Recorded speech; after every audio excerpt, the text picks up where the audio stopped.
So I'm on a train. The train coming apparently. And I'm really hoping that is Verona. It looks kind of familiar-y,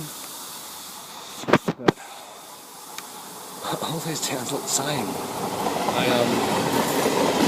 It's on a train, and it's like one of those trains that doesn't have like a conductor or anything.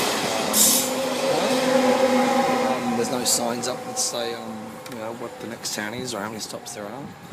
All I know is that I've guessed it'll be around about an hour and a half trip, judging by how long it took me to get from Verona to Bologna. So travelling from Milan to Verona looks like it'll be about an hour and a half, I'm guessing. Now all this does look familiar, and I'm really hoping this is it. Otherwise I might be on the wrong fucking train. I suppose it's a real possibility. Alright, well, I'm gonna go. Fingers crossed.